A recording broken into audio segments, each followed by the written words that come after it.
అందరికీ నమస్కారం. సంక్రాంతికి వస్తున్నాం. ఎన్నో ఈవెంట్స్లలో ఈ సినిమా సక్సెస్ గురించి మాట్లాడుతూనే ఉన్నాం. ఈరోజు డిస్ట్రిబ్యూటర్స్ ఇలా మేము గ్రాటిట్యూడ్ మీట్ పెడతామని అడగడం ఫస్ట్ టైం ముందు ఆనందం వేసింది. సాధారణంగా డిస్ట్రిబ్యూటర్స్ వాళ్ళకు బ్రేక్ ఈవెన్ అవుతేనే ఈరోజు సూపర్ హిట్ అని చెప్పుకుంటున్న ఫిలిం ఇండస్ట్రీ. వాళ్ళు నష్టపోయినప్పుడు కూడా సినిమాలు సూపర్ హిట్ పోస్టర్స్ పడుతుంటాయి. ఏరియాల వారుగా అడిగితే సార్ మాకు ఇంత పోయింది అంత పోయిందని చెప్తారు. అంటే కల్చర్ మారిపోయింది.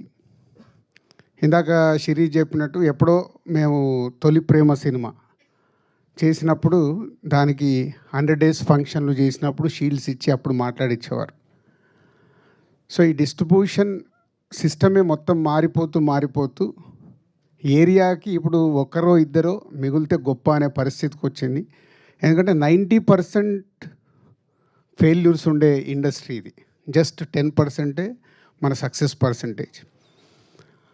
ఒక డిస్ట్రిబ్యూటర్కి డబ్బు సంపాదించాలంటే ఆ సక్సెస్లో వచ్చే ఆ 10% దాంట్లో డబ్బు మిగులుతుంది. మన 90% పోయేది ఎవరు కనిపించదు. ఫెయిల్యూర్స్ వచ్చినా ఆ సక్సెస్ వచ్చినప్పుడే వాళ్ళు నిలదొక్కుంటూ ముందుకెళ్తూ ఉండాలి. ఇందాక మా శిరీష్ చెప్పాడు, ఎల్విఆర్ గారు, శోభన్, హరి 2006 నుంచి బొమ్మరిల్లు టైం దగ్గర నుంచి మాతో జర్నీ స్టార్ట్ చేశారు.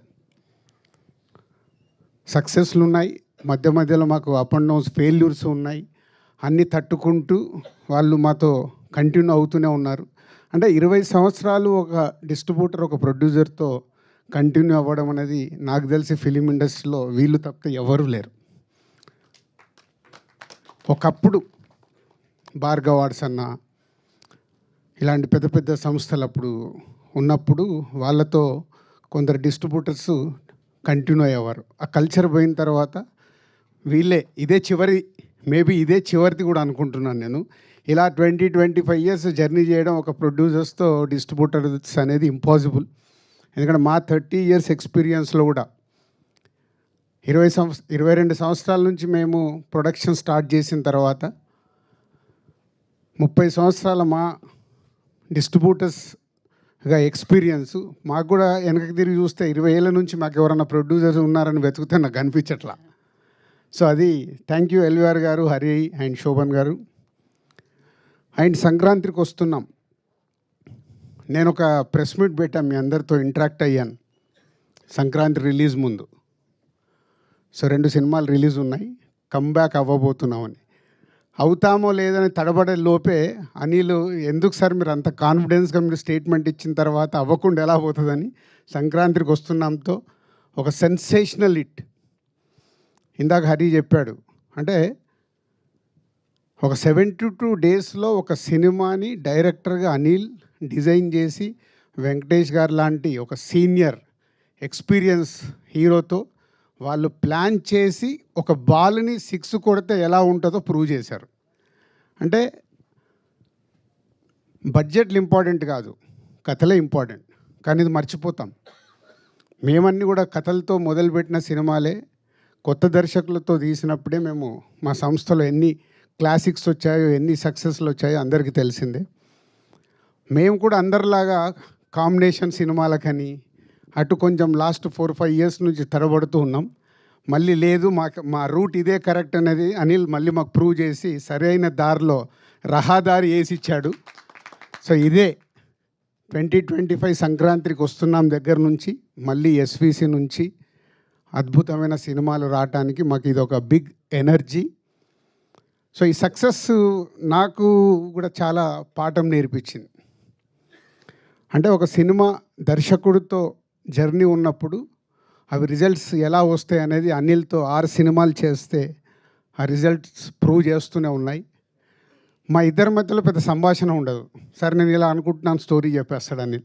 సరదాగా వచ్చి టీ తాగుతూ ఒక 1/2 hour 40 minutesలో స్టోరీ చెప్తాడు.